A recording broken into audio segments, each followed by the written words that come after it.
Good evening, everyone. This is Dolores Cannon again with the Metaphysical Hour. And Julia is here, as always, too. So it's the two of us. I got an announcement this time. Usually I'd say it's me, but you've been on here now for a good year or more. Yes, anyway. So maybe I'm a fixture. Yeah. Okay, but we're back with the Metaphysical Hour. And last week we had some really good call-ins that they gave a lot of very good information, I think. So tonight, if anybody wants to call in, it'll be wonderful because we don't have a guest, and we were going to try to do what we were going to do last week. Because I've had tons of emails, and we keep getting the same topics. And it's absolutely impossible to answer all those emails. So I don't want anybody out there feeling upset because we haven't answered your emails. But this would be one way to do it, try to cover some of the main things. Right. A lot of them do ask the same questions. So that's what we were going to talk about last week. So if anybody does want to call in, feel free to do it. I enjoy those calls and talking to the people. Let me give out the toll-free number here in case anyone does want to call. 1-888-815-9756. 1-888-815-9756. And, last week we started off talking about the magnetic pole shift. And it just came over the news, so I didn't have a lot of information about it. But after we got off, the next day I checked on the Internet, and it's all over the Internet. And it was 40 miles is what it's moving. Per year. Yeah, I thought it was degrees according to the TV. But they said the magnetic pole is moving 40 miles a year. I think that's pretty fast. Well, they said that's what it's been doing, and then this year it went even more. It's what going faster. Yes, But it is moving back the other side toward Russia and Siberia. So that'll mean that's going to eventually be where the pole's going to be. But that's amazing in itself, but I knew it sounded familiar, so I went and got out the old Nostradamus books that I wrote, over 20 years ago. Right. And in volume 2 of that, he was talking about we had the maps in there, what the world was supposed to look like if it does this dramatic shift where the waters come in and everything. And on that, it did have about the North Pole. Right. And the South Pole. It was talking and it said the North Pole would be in Russia and Siberia, and the South Pole was going to be up in the southern part of South America. So it would move that much. That means Antarctica. That part would be up there. So we were saying that means, I guess, the equator. No, not Antarctica. Well, Antarctica will be different. Yeah, Antarctica will be there, but you know what I mean. The South Pole part will move up. And it will make the South America be like Antarctica. Yeah, it'll be colder, so maybe Antarctica will have land there then where people could live. Right. Because they're saying on Antarctica. They're saying in Greenland the ice is melting so fast that for the first time they're able to plant. Right. And they never been able to do that before, to plant crops. Yeah, we don't hear much about Antarctica, but it may be that there's something similar happening there. It is happening with the penguins. They said they're having to go further and further. Oh, that's right, yeah. So it is changing down there. But we were saying, if that means that's going to eventually happen, then where we live will be the equator. Yeah, and I'd seen that some places that we would be in a very tropical area. It would be like very very close to the equator, and I thought that is. I'm okay with that. I like that kind of weather better. Well, I don't like real hot, but I don't like real cold either. Right, but that would be temperate. Yeah, that's better. That'd be pretty good. But that was what they said, and of course, then I thought, well, that's amazing. It was in the Nostradamus books about 25 years ago that all of this stuff was what he saw. Right. But we got to remember, this is the shifting of the Earth and all of that is with the old Earth, and we're not really sure what's going on. We're still trying to get this into simple terms about the new Earth and the old Earth and moving between one and the other, which is going to stay and which is going to go. of the world. And here we are. We have inside information, and we're still confused. So yeah. it's just, you know, I had a message today. I was kind of talking with someone, and they were saying it's really not important to know how or, you know, to know what, things like that. The main thing is just to trust and just to be who you are and love and just be, and then it's always the love that raises your vibration, so that will take you to where you want to be. But it's like it's really not important to know all that. I guess if we get caught up into the details, maybe that holds us in places or something. Yeah, so, because that's what some of the emails are keep talking about. With all the negativity going on in the world, I'm going to stay with that or what? That's real or probably going to know the difference. Right, and seeing that can mess with your head. Yeah. And get you caught up in the things that aren't really the important part. And in my lectures, we're headed over that way, and we keep getting a lot of people in the audience wanting to explain it more fully. And I said, all I can say is, when I ask lots of questions when we get on that in the sessions, and it's in the books, but I asked lots of questions about it, and they said, we can't really answer all your questions because we don't know. Right. And if they don't know, I don't know who knows. And that makes sense when you think about it, because like we've talked about before, things are changing, how it's speeding up, things are changing from minute to minute, and actually now it's second to second. Yeah, so if it's happening like that, month to month. Right, I mean, that's when they said, you know, seers, you know, psychics and everything, when they would look at you, they're looking at you according to your path that you're on right now. This is what is likely to be your probable future. Well, now that's very difficult, because at any moment you can make a left turn instead of a right turn, and your life has taken on a whole different course. And so it's that kind of stuff. This whole thing is evolving constantly. So and what I'm seeing, it's what they've been showing me a lot lately, and I think that's the answer. But although I remember they said don't worry about that, but they keep showing like a stack of cards like that, or what? Right, and now each one of those are the different Earth dimensions, and it's like you are choosing where you will be by your vibrations, and they're all the different possibilities, probabilities of this whole scenario, I guess. Yeah, because that's what you say. She gets up there now in some of my lectures and gives some very good information. She's saying all the probabilities and possibilities that are totally possible are all out there. Right. And that's why it's hard to figure out which ones are going to be. Right. But as I said they couldn't answer all my questions about it because they don't know, because it has never happened before in the history of a universe. It's the first time that an entire planet is going to move into another dimension by changing its frequency and vibration. So that way, they're just watching, and because they don't know what it's going to do, and it all depends on all these billions of people on the Earth too. Right. Their energy and their decisions are what move it into the other probabilities. Well, and what moves it though is love. You start fearing it and being afraid of what's going to happen or what you think might be going to happen, and oh my gosh, this means this and this means this, and oh, what are we going to do? Woe is me. That pulls that vibration down. Yeah. Like those movies. Be excited about it. You know? We chose to be here and be part of this. We are making this happen. We're here to help the Earth do her thing and ascend. Well, we do that by being in that vibration, and we contribute to her by being in that vibration of love and excitement and joy and all of those things, those light vibrations, and then we help her move. Otherwise, she's fighting against us almost, you know. Yeah, because that's what these are some of the things we do in the lectures. I talk about, they have said the Earth, you know, is a living being. It really is. It's a living entity. And as that, it is getting to the point where it is it's evolving, and it's changing and evolving, and it is moving into its new incarnation.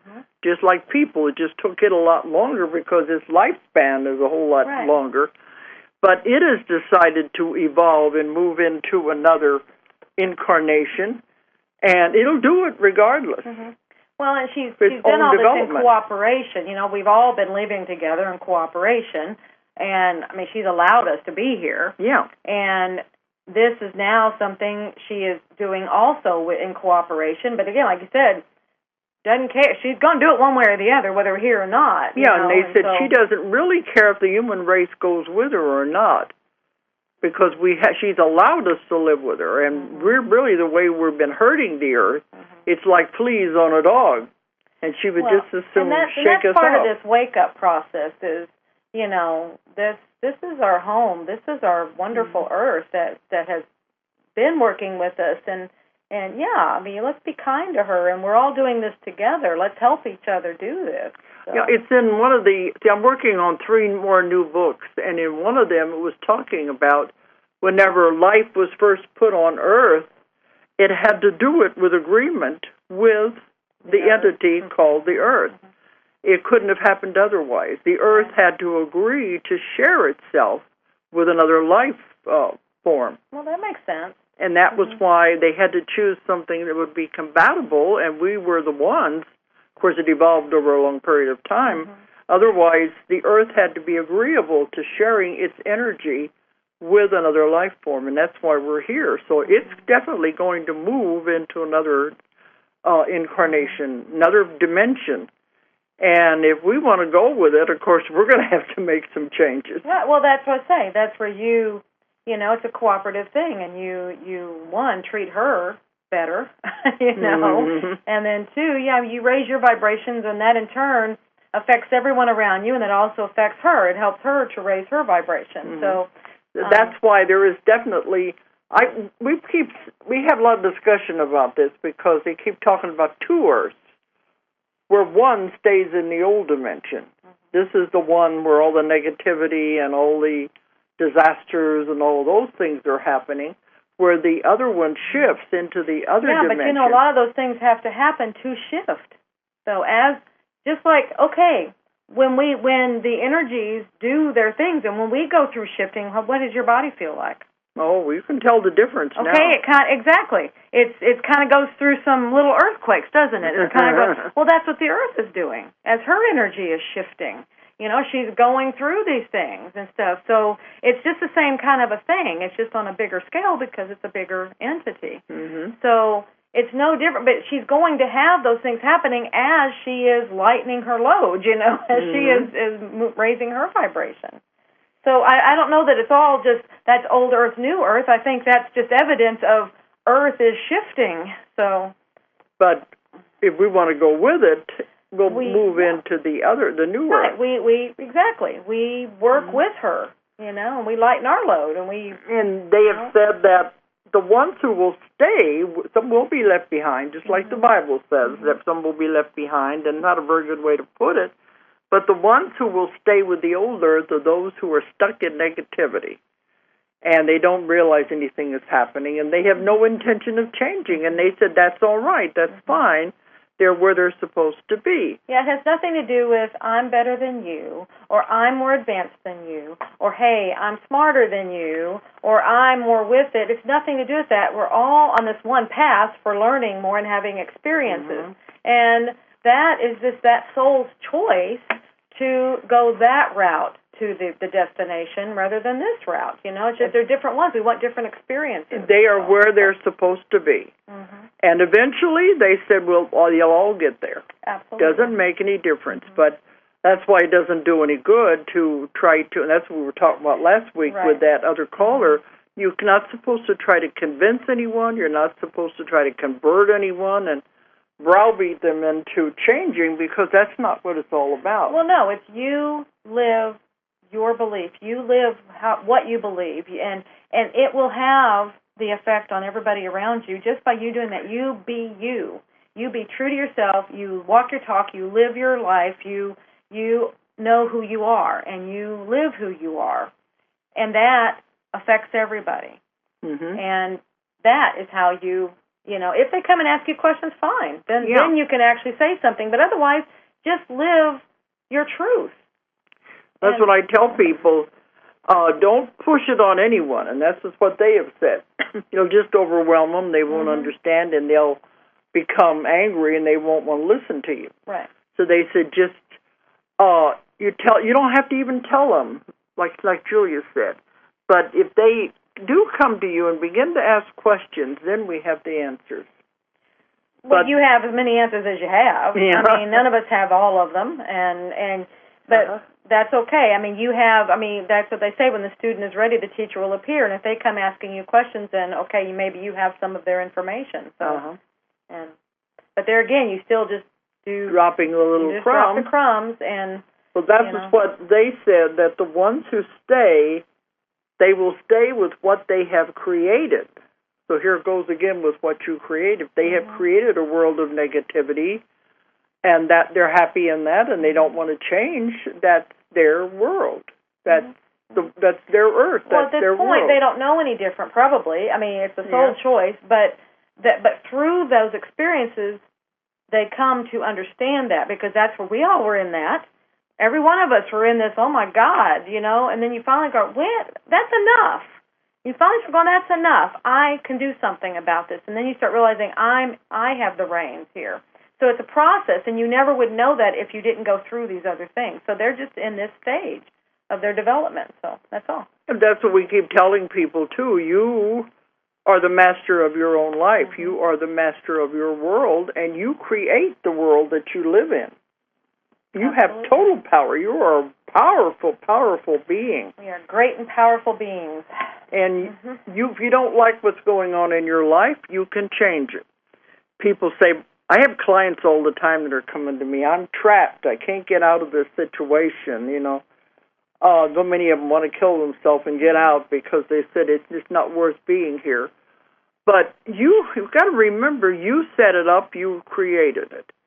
If you really probably for that very purpose, for you to get to that point to say, hey, I don't like this. And when you get to that point, that's when you can make a change. See? So it brings you to that point so that you can take control of your life. Because a lot of them say, wait a minute, I don't want these things happening to me. Yeah. But in all the clients I've done, whenever we do the session, it always comes up, they chose it. They chose the situation. They chose the lessons. And some of them are really bad. I mean, horrible. The stories people have told me, you wouldn't believe how people have treated each other. And you wouldn't think, what could they possibly learn from something like that? But they do. I mean, it's all about experiences. It's all about what they came to experience, and they set that up to have those experiences.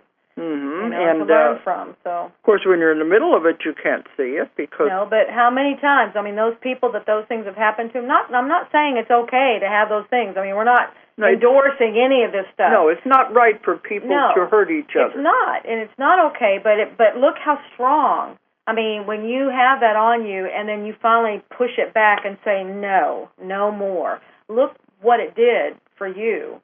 I mean, look how strong and what character it builds. So that could be, many times I think that's what you, as a soul, set it up for. Yeah.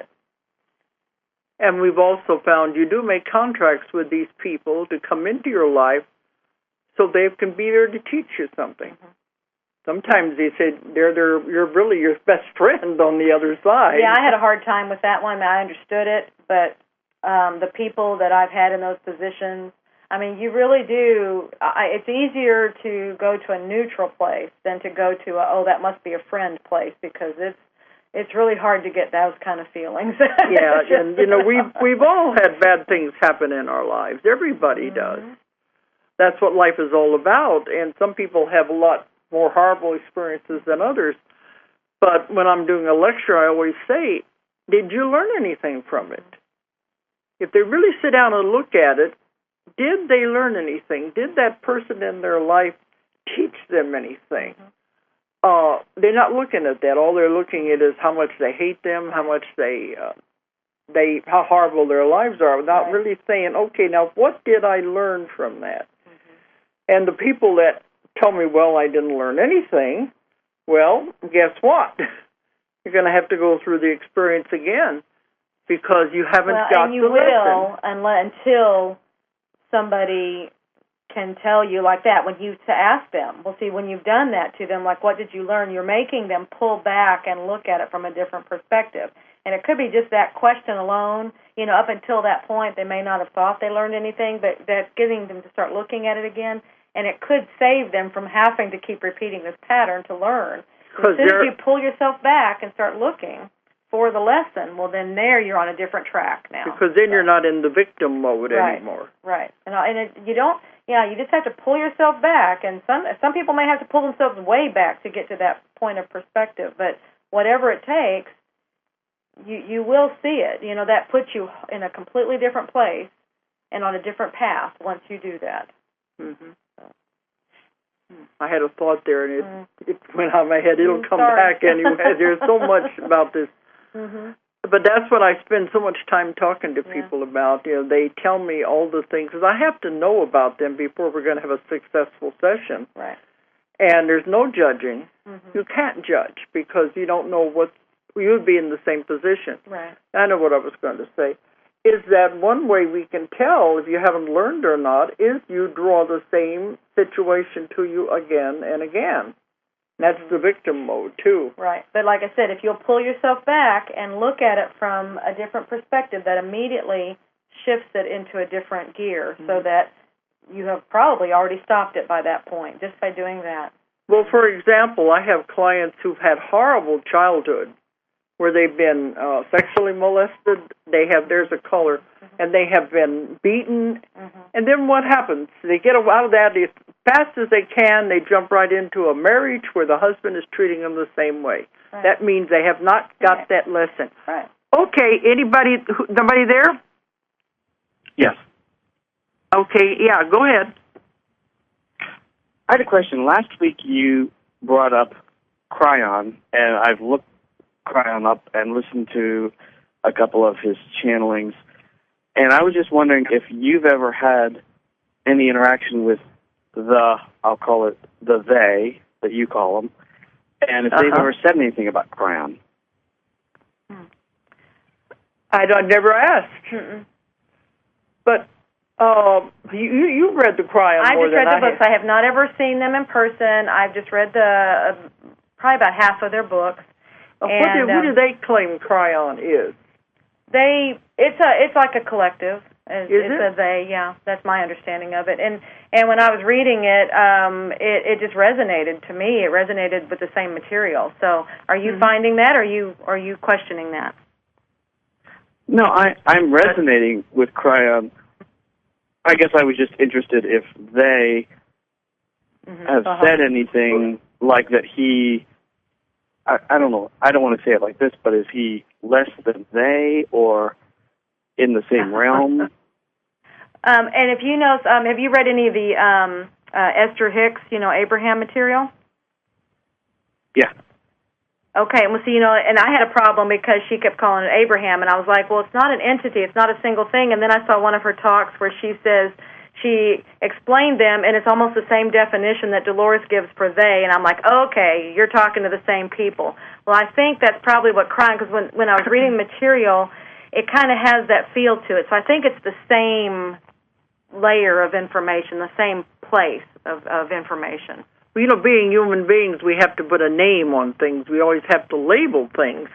And so that's why they give the name Cryon or they give Abraham. Right. But they have said, we don't have a name. Right. We are a collective. And I've jokingly said, we can call it Henry for all we care, and so maybe that's what's happened. They just, they gave it a name just to have a name. So. I guess they had to personify it in some way to make it more real to them. But it definitely does have the same sound to it. The information does come across. I had an email the other day from somebody, they want to write an article or something, and they said, well, through all your books, sounds like you're speaking to the same entity. Now, who is this entity you're speaking to? And I said, that's the same idea. We could call it a name, but they say they're not one thing. Yeah. Does that make more sense to you? Yes, that's all I have. Thank you very much. Okay, thank you. But I think it's the same. Bye. Anyway. Yeah, that's the feeling I had in the book. I mean, that's why it resonated. It was like, okay, it because always these things validate, and it's the same field of information, So. Well, that's why whenever Neil Donald Walsh wrote the book Conversations with God, and he was on some show, morning show or something, and he said, I know I'm not speaking to God. I'm just speaking to my higher self. Yeah, but our higher self are God. It is God, yeah. and we are God, and so you actually are speaking to God. Yeah, the same thing. And you've seen the picture that I draw, and I can't draw it here, but when you see that, it is. It's all the when same. When you hit up in that area, it is all the same. It is God because it melds up into God. So it is. I guess it's because everything is so big. It's so big and so huge what we're working with. We have to get it down to our level and down to where it's understandable, and that's why they put a label on it. Right. It gives it a personality or so they can feel. Otherwise, it's too big. But to me, I'd rather be working with something that's that big. Well, and you can kind of tell the layers. You can kind of tell where you are within it as to how personable it is, how close or how distant it is. But it's all the same thing. It is amazing the way through the thousands of people I work with, it always sounds the same. So if you want to say the same personality or whatever it is, and none of these people know what it's supposed to sound like, but I do. Right. And it's very, it is the same. Very much full of love. It's total love. It's just wonderful to work with it and to see the wonderful healings they can do. Okay. But as I was saying before the caller came in, too, some of these people, one way you can tell you have a horrible childhood. And then you get out of that because naturally you're going to get out of it. And then the next thing they do, they jump into a marriage where the husband treats them the same way. That means they haven't resolved what it was. Right, gotten to the core issue of what it was that they were trying to learn. Right. And we know people, I don't know, maybe with men, but there's a lot of women that come to see me that keep drawing the same kind of man to them all the time. I think men do the same thing. It's just people drawing relationships to them. Yeah, and they draw the same kind of a relationship to them again and again and again, and it's not good for them. And it makes them miserable. It makes them unhappy, but they get out of it and they draw the same kind of person to them again because they haven't got it figured out. Yeah, that or they really like that drama. And some people do. They remember life's a stage, and some people are real drama queens, so they love the drama. But if you look at it that way, that you're setting this up to learn something from, then I can say, okay, I think I've got it now. I've learned that lesson. Let's move on to something else. I don't want to keep playing the same scenario over and over again. Right. An old song and dance. Okay, I think we got another caller. Okay, anybody there? Yes, hi, Dolores. Thank you for taking my call. My name's Karen. Hi, Karen. Hi there. I'm new to listening to your radio show, and so forgive me if you've already talked about this before, but I was wondering about the relationship to the physical manifestation of illness in people's lives. Let's say we've had, in terms of our relationship to other people or our families, we've had pretty good experiences, but chronic illness, clearing chronic illness, I guess, is I thought maybe working with oneself in that way. You might have some. Oh yeah. See, this is the main thing that I do, and I guess you probably. That's fine. She said that's all right. You said she's new. Okay. It never hurt. This is I think one of our biggest things to learn here right now, and so it's wonderful that you're asking this again. Yeah, but I always say, well, I've said it so many times I don't want to repeat myself. I don't think this can be said too much. Okay, but no, this is what people come to my office from all over the world to have sessions, mainly now because of physical problems. And this is very important for people to realize is you do create your illness. You make it. You make yourself sick. And people say, what do you mean I don't want to make myself sick? But your mind is that powerful. You create it because you're never supposed to ever be sick. You're never supposed to have any aches, pains, or symptoms or anything. You're supposed to have a perfect body at all times because the body is a miraculous machine that's been created to heal itself and take care of itself if we don't interfere. So what we do is go back and find out, okay, you created this. Why did you do it? What was you trying to tell yourself? And believe me, it's amazing when you... And that is what it is. See, the illness is a message from your higher self. It's trying to get a message through to you. This is how you kind of set up before you came in, how to talk to yourself, to move you in different directions or whatever. Until we could figure out how to talk to ourselves directly, we said, okay, we'll talk through these illnesses or these aches and pains. But it starts out as aches and pains, and then if you're not listening, it gets louder aches and pains, and if you still don't listen, then it can manifest into a disease process, and it just means you're not listening. And chronic just means you've chronically not been listening. And so in my work, we find out whatever part of the body it's affecting is always the same message, and that's what I'm teaching in my classes. Is how we can help people by finding out, okay, what part of your body is it affecting? They come in and tell me what's wrong with them. You know immediately. Yeah, you have an idea of what's going on in their life. Because of what's happening with the body. I mean, the body becomes transparent. And, very transparent. What part of the body is being affected, it tells you loud and clear what's wrong in their life. And as you said, it definitely does go back to relationships. It goes back to childhood. It goes back to all kinds of things, and you find the reason. Sometimes it goes back to past lives, and so that's where a lot can be found out through a session, where it's going on beyond whether it's reincarnation. But sometimes you set up a pattern with these same people. Over lives. You come back many, many lives still trying to work it out, and so you carry a lot of that, what I call the baggage and the garbage around with you. Do you have any specific illness you want to ask about?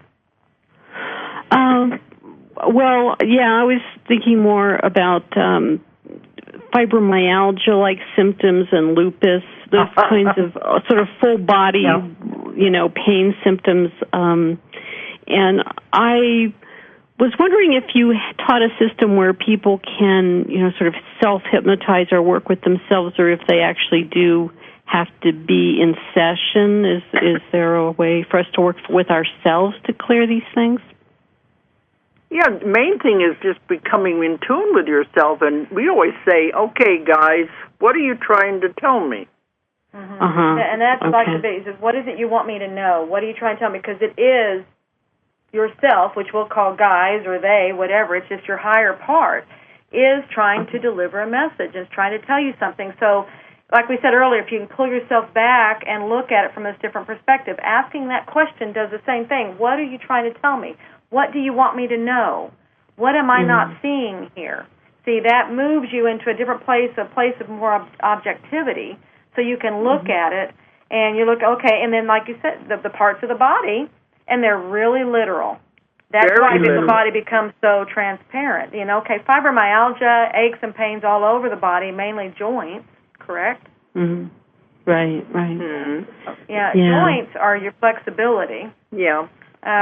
When it's legs, like we said before, ankles, anything to do with the legs, hips, knees, ankles, that has to do with your movement, what direction you're moving. Okay? And if you're not doing what you're supposed to be doing, if you're in the wrong kind of a job, or you're in the wrong kind of a marriage, or you want to be going another direction and you're resisting that, you're not doing it, you're holding back, fear, whatever, the body hurts. It's trying to move and you won't let it. See, it's that kind of a thing. You're resisting. It's fighting resistance, and that's why it hurts. Okay, so if we I know move, it seems so simple. What? So if we move into what you're saying is, if we, those of us in our lives who have physical problems, if we, for example, that have to do with movement, like our legs or whatever, or feet, then we would not be moving in the right direction in our lives, and we would have to determine what we were fighting against so we could move in that direction, and that would remedy the illness, essentially. Absolutely. See, once the message is delivered, it goes away. It goes away, because it's just trying to deliver a message. Once you get it, then there's no more reason for it. And once you get it and you act on it, because it's one thing to understand the message, and it's another thing to act on it. Because if you don't do anything, well, it's going to go, okay, well, you wanted me to tell you this to get you to go this direction, kind of thing. It's yourself saying this. See, that's the amazing thing about this, is that the healing is instantaneous, because you say, oh, now I understand what it's trying to tell me. Okay. But all right. That's great. That's very helpful. Thank you for taking my call. I really appreciate it. Thank you. Okay. Oh, I know you probably addressed this before, but I just wanted your information on that. Thank you so much. Very important. Now, this is a time of self-responsibility and self-accountability. So that's why I was saying it can never be said too much. Yeah. So thank you for asking. I don't want people to think I keep repeating myself, though, on it. But it's important. Yeah. Okay. Thank you. I love listening to you, Dolores. Welcome. Yeah. Okay. But right, a lot of people. Thank you. A lot of times they are at a crossroads. That's what I always ask them. Are you at a place in your life where you want to move in a different direction? Right. You should be moving in another direction, but you're holding back. Right. For a lot of reasons. Maybe they're miserable in their job, and there's another job they could take. They could go another direction, but there won't be as much money in it. Maybe it'll be different, Right, because sometimes it's just fear of change. Fear of change. As simple as that. It may not be that it's a lesser financial thing. It's just it moves you out of your comfort zone or something, And that's we get comfortable and we're afraid to change. So. But sometimes it does mean like a downsizing. Right. And that you're going to not make as much money. And they'll say, well, I don't want to, if I want to do that, well, then that's when the aches and pains start up, the hips, the legs, the knees, the feet, because you're holding back and not moving in the right direction. And then once you do decide, if you put your heart's desire, maybe the other way is what you really want to do, but you haven't been able to allow yourself to do it. Right, and this is a time you have to get really honest with yourself, because you have to pull yourself, like I said, you have to get a different perspective. And if it's become chronic, it's probably something that you've been trying to do for a long time, and you just will not admit to yourself that that's really what I want to do. For whatever reason, you've been going the other direction, and it's time to be brutally honest with yourself. Well, we've had cases, like where it's the family. The family says, well, now you're making all this money. Right. You can't go off and do what you really want to do. Right. That wouldn't be responsible. That wouldn't be whatever, Yeah. What would people think? So. But it is the answer. We had one young man at my classes. I always have a volunteer that we do for the demonstration in the class to show them how this is all done. And this man's back was so bad that he barely made it there. He flew in and he was sitting there. He was only in his 30s, and he was sitting there with all these pillows. His back was really bad. And they were talking about doing surgery. And they said if they didn't, he was going to end up having to have his legs amputated. And I said, that's really drastic. But they said the way the vertebrae was pressing on the nerves, it was going to cut off the circulation. So they really had him frightened. But he was in a job that he hated. It was a corporate job. But he was still living, well, he had to go back and live at home again whenever he got so bad. But his parents kept saying, yeah, but look at all the money. Look at the prestige. This is what you really want to do. But he wasn't happy. His desire was to be an artist. Well, of course, that's not practical. Artists don't make any money. And so they were really discouraging him from going in the direction he wanted to go. So his body was trying to tell him, okay, you don't do what you really want to do, we're going to start shutting you down. And it can get to the point it can really be bad. Well, it's just got to get your attention. Whatever it takes to get your attention. And a lot of us are really hard-headed. That's what I'm always saying, if you don't get the message, it'll start out very subtle, little aches and pains, and then it'll get a little more and a little more, trying to get your attention. And pain is a good way to get your attention. Right.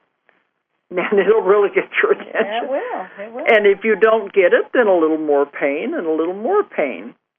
Until finally, it's got your attention, and it may get to the point where it's going to be surgery or it's going to be a bad illness. Because I always say, if you don't listen to the little signs, they'll hit you up the side of the head. Yeah, and it's not pleasant to be hit upside the head or on top of the head, or however you want to see it. And I have been hit on the head. If you're not listening. Right. And so I made a deal with them, and I said, okay, I promise to listen from now on if you promise not to hit me like that ever again. But what I found was the next time, it took several times. I did hear it, but I didn't hear it right off the bat. It took several times for me to hear it, and I was like, oh my goodness, I almost did it again. I almost went down that road, and I was like, and I promised I was going to listen. And so now my goal is to catch it earlier, on the first indications. It's like, okay, what are you trying to tell me? So. But the man I was talking about, we did the session, and it was miraculous. I mean, his back was healed right there in front of 30, 40 students. Mm-hmm. And he got up after the session, was running around the room. His back was completely healed. But then, sometimes I don't always get follow-up. But in this case, I did. A year later, someone who knew him said, oh, he's happy as a lark. He's living in Hawaii, and he's painting. He's doing what he really wants to do, and he is so happy. Yeah, so there's no reason for him no pain. Right. There's no reason to have any pain. He's doing what he came here to do, and that was probably to influence people with his art. And maybe the creative side of him had to come out, and it was being buried in the corporate world. Right. But I'm not saying, you say, well, you're not going to be a beachcomber and live on the beach. But who knows if maybe you had too many lives of being practical. And and they keep saying right now, find the joy, find the have fun, find the beauty. So maybe it really isn't a big deal to be all responsible and. Well, I can see people out there saying, I can see some of the listeners saying, yes, but I got a family, I got to feed them, I got to support them. But apparently we can do this and have joy. So there's a balance. It's all about finding that balance. There should be, yes. Mm-hmm. But I think more than anything else, it means examine your life. Mm-hmm. Look at it and really see, are you happy in it? And could you make a change? Well, and if you're not, you're going to have indicators. Uh-huh. You're going to have indicators telling you this isn't what you set up for yourself. This isn't what you wanted. And so that's when, evaluate. Like you said, examine, evaluate what you got going on. And, what do I want to change? How do I want it to be? What would make me happy if I'm not happy now? How can I make this better for myself? So. A thought just came through my head. They keep talking about the big unemployment rate all over the United States, and someone probably saying, "Well, look, I'm lucky to have a job at all." Right. I can't just all of a sudden quit and go follow my heart's desire, my dream. So let's be practical too. But if you are having illness, then your body is definitely trying to tell you you're not going down the right path. Right, there's something, and that's most of the time what it's trying to tell you. You've got to change, you've got to shift, and it just, where it is kind of giving you an indication of what it's about. Yeah. But ultimately, that is what it is you're moving down the wrong path, and it's just you need to move.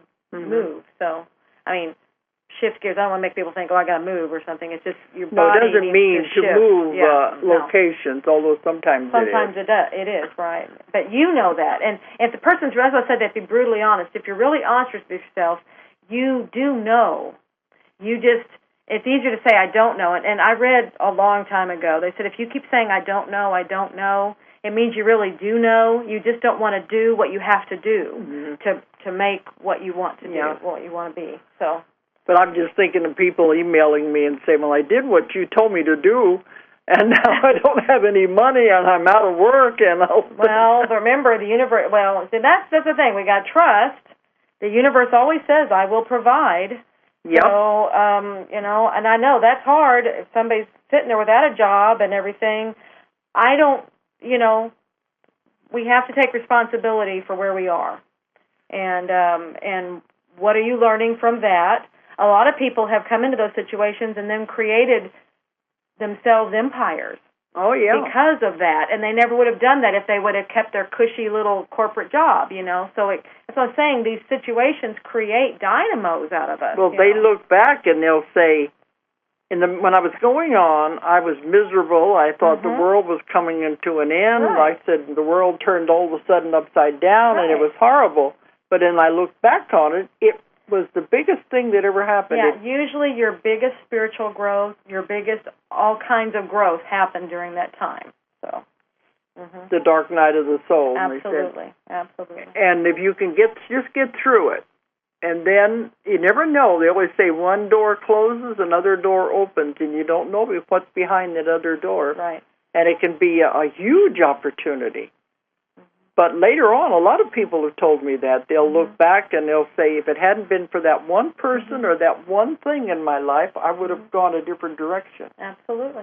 And I would not have got to where I am today if that had not happened to me. Right. Right. And there have been different things that we've read and then experienced. And these dark nights, I mean, they happen a lot of different ways.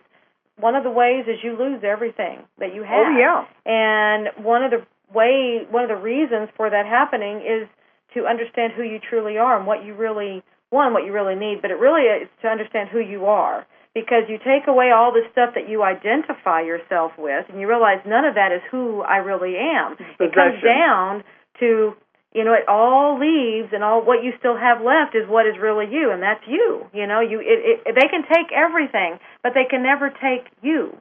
And so that's when you realize it all comes down to this, and this is what's really important. So sometimes you need that understanding to know your true center, your true foundation, because it could be you got really messed up in understanding your basis and everything. So you have it all taken away so you can reform everything. Yeah, I have clients, they became multimillionaires. And all they thought about was money and building more and more, like you said, building the empires. And they were really, they weren't spiritual at all. They had gotten so much into that, more and more and more. And, yeah, they had terrible, drastic things happen to them that destroyed their Well, because everything they had. You are your possessions, and then so your possessions have to be taken away so you realize who you really are. Yeah. You are not your possessions. You are you, and you're still a worthwhile person even when all that stuff's taken away, wiped away. Yeah. And I hear this story from many clients. That's what they'll say, I lost everything. But they still have their family. Yeah. They have what's important. Yeah. That is never taken away. Well, sometimes they do lose their families, but that's true. You have to look at things. You got to look at it in a different way. We're here to learn lessons. This is the school, and some of these lessons are not easy. But that's why I tell people, what did you learn from the situation? If you learned even one thing, that was the reason for it. Right. But that's what you have to look at. What is really important? Maybe it's not a good time to say quit your job and go look for the end of the rainbow or something. Well, but still, you are the one that knows. Remember, self-responsibility, self-accountability. We are not going to tell you. We can't tell you what to do with your life. You are the only one that knows what to do with your life. You came here. You're living it. Nobody knows your life but you. But how many of us let other people run our lives?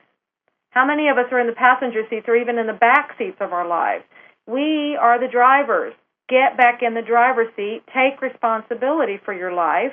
And then everything about it. If it's not going the direction you want, then make it go the direction you want. If you want to quit your job, if that's really, really, really, really what you want to do, it's on you. That was your choice. I'm not telling you to do it. No. But I trust them so implicitly, and I communicate with them all the time. And you can do the same thing. You can do it through meditation. You can talk to them at night, right before you go to sleep, because then you're in a very relaxed, quiet time. Right. And ask them, what am I supposed to do? What is my direction? What's my purpose? What am I supposed to be doing? Yeah. And listen to the first thing that comes into your mind. Don't try to censor it and say, "Oh, that's just me talking." It's not them, it's my imagination. Trust it and listen to whatever comes into your mind. That's your answer. And you may also or you will also, if you're not hearing anything, be watchful, because they give answers in many different ways. It may be song. It may be somebody coming up and saying something to you. It may be a commercial. It's just some ways they'll get it, and you'll know it. It may have to come in 3 or 4 times. Then you'll go, oh, my goodness, you've been trying to tell me that. Yeah, I get the message now. Subtle ways. So, You said sometimes it takes about 3 times. Yeah, and then after, that's where usually I would get 3 confirmations of whatever I heard, and it was like, okay, that was showing me that was real.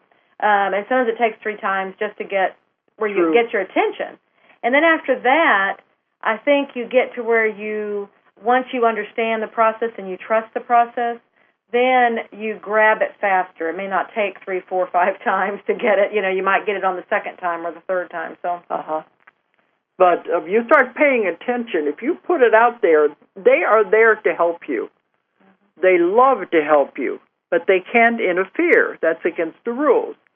You have free will. But if you ask for help, if you say, give me a sign, let me know, tell me some way what I'm supposed to be doing, you put it out to them, they'll give you the answer, because that's their job. Right. And like you said, it you might hear something in your head, or it may be in a subtle, roundabout way. Our minds are so busy, sometimes that's the only way to do it, is just to have something keep happening. And maybe after 3 times you'll say, oh, maybe that's what they're trying to tell me. But it will happen in very unusual ways. Right. And then when you do get that message, when you finally understand it, trust it. Yes. And then you move from there. And as you keep doing that, that builds it stronger and stronger and stronger, that connection. Until where it's much easier to hear them and listen to them. Right. But it does take a leap of faith to leave what you're comfortable with, your comfort zone. Sure, it does. If that's not what's supposed to be. Right. Yeah, and it is. But again, see, remember, we set these situations up, and that might be why you set that up, so it would take this character to do that. I mean, look what character it builds to go, you know what, and you stand up for yourself, and I'm going to do this because that's what I feel right about, and that takes faith, that takes trust, that takes gumption, that takes, so it's, again, character stuff. So there you learn something to go through that.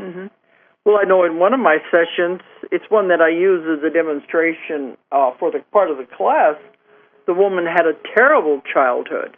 I mean, she was beat every day. And we got into the session, we were talking to them, and I wanted to know, why did she have such a horrible childhood? And they said, she chose it. And I said, yes, but why? And so they said, she needed... Oh, that's right, to survive. Well, she needed to learn, the main thing was to survive. Right. But she had to learn to be alone. Right. She had to learn to trust herself. Right. But the main thing, she had to learn to survive. And when you break it down to that, she learned some valuable lessons. Right. They were hard, but she did learn something that would carry her through life. So that's what it takes, to sitting down and really looking at it. What did I learn from that? Right. Because if we don't figure it out, we're going to be stuck in that situation, or we're going to have to keep repeating it again. Or you'll be in another situation and you won't be equipped to handle it, and be going, oh, my God, I wish I would have done something to prepare me for this. So, and that's where, I mean, we know what we've got, what we've kind of set up in our lives, what we want to do. I remember when I was a lot younger, and I was going through what seemed to be hard times at that time.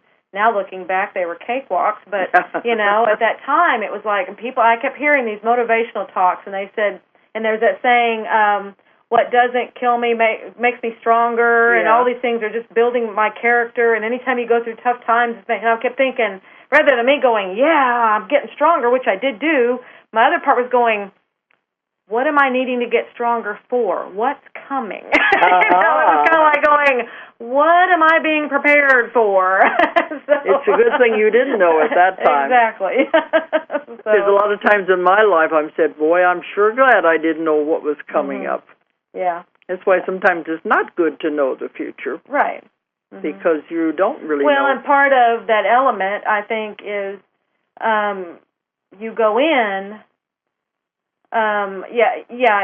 you would be different if you knew it and everything. But part of the whole process of that situation was to catch you off guard, so that, that was part of what you probably wanted to learn was how you would react to it and do with it. So just remember, this is your life is a stage. It is a play.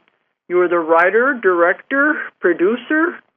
And hopefully leading character. You're the leading character, too. And it is, you're writing the script, and you can change the script because you never know what the script is. It's like going on stage, and you got to ad-lib, improvise and ad-lib. But that means if you're writing the script as you go along and bringing in these characters that are waiting in the wings, you can also rewrite the script and change it as you go. That's right. So it's coming down to the wire again now. Okay. But I want people out there to start being prepared. We are going to have our conference here again in Arkansas. This will be our 6th one, the Transformation Conference, and we're beginning to get our speakers now. And today we confirmed Arun Gandhi is going to be there. He's the grandson of Mahatma Gandhi, and he's one of the authors that our company publishes, and he's going to be one of the keynote speakers. Right, and Dee Wallace will be our other, and you. The three keynotes. So you tell her who Dee Wallace is. Well, the best way to remember who Dee Wallace is, she's the mother on E.T. So, and we'll be showing her with E.T. so that everybody remember who she is. But she still looks the same, so you'll recognize her. But she's phenomenal. I've watched her DVDs. She's doing a lot with healing now. Yes. And so we got 2 phenomenal speakers there, but this is a 3-day conference, and so we're starting to work toward that, in addition to all our travels and everything else. And very quickly, you have 2 classes coming up next month, one in Honolulu, Hawaii, and the other in Burbank, California. If you want to know more about those, please go to our website, and it's DoloresCannon.com, and you can get more information on those. But those will be happening next month. In February. One in Honolulu and one in Burbank. Yes. And our classes are getting bigger every year. Right. Okay, well, I think it's time to stop now. But there'll be a lot more events coming up. Anyway, so good night, everyone, and thanks for listening. Manifest a wonderful day. If you enjoyed the show, check out more of our other videos, and be sure to subscribe and click the like button. Thank you for listening to the Metaphysical Hour with Dolores Cannon.